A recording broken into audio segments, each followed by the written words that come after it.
Hello, good morning. എന്തോ ഒരു ഫുഡായിട്ട് ഇരിക്കുന്ന പോലെ തോന്നുന്നല്ലേ?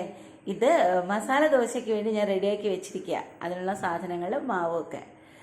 അപ്പോൾ ഇന്ന് ജൂലൈ 5 എന്തൊക്കെയോ സംഭവിക്കുമെന്ന് ആരൊക്കെയോ പ്രഡിക്റ്റ് ചെയ്ത് എൻ്റെ കുട്ടികൾ ഇന്നലെ കൺസേൺ അറിയിച്ചു. യോ ടീച്ചർ, നാളെ രാവിലെ 4:10 എന്തൊക്കെയോ ഒന്ന്. പക്ഷേ ദൈവം നമ്മളെല്ലാം കാത്ത് പരിപാലിച്ചു. അപ്പം നമ്മൾ ഏതൊരു കാര്യം പ്രഡിക്റ്റ് ചെയ്യുന്നതിനും എന്ത് ചെയ്യുന്നതിനും മുമ്പ് ദൈവത്തിൻ്റെ ആലോചന ചോദിക്കണം. അതുകൊണ്ടാണ് പറയുന്നത്, the fear of the Lord is the beginning of wisdom. എന്താണ് ഫിയർ എന്ന് പറഞ്ഞാൽ ദൈവം അങ്ങനെ ആ ഒരു ഭയമല്ല, ദൈവാശ്രയം. ദൈവം സർവശക്തനാണ്, സർവ്വവ്യാപിയാണ്, സർവജ്ഞാനിയാണ്. ദൈവത്തിനെല്ലാം കഴിയും എന്നുള്ള വിശ്വാസത്തോടെയുള്ള ആശ്രയത്തിൻ്റെ പേരാണ് ദൈവഭയം. ഓക്കെ, ദൈവം ആരാണ്? ഓംനിപ്രസന്റ്, ഓംനിപൊട്ടന്റ്, ഒംനീഷ്യസ് ഗോഡ്.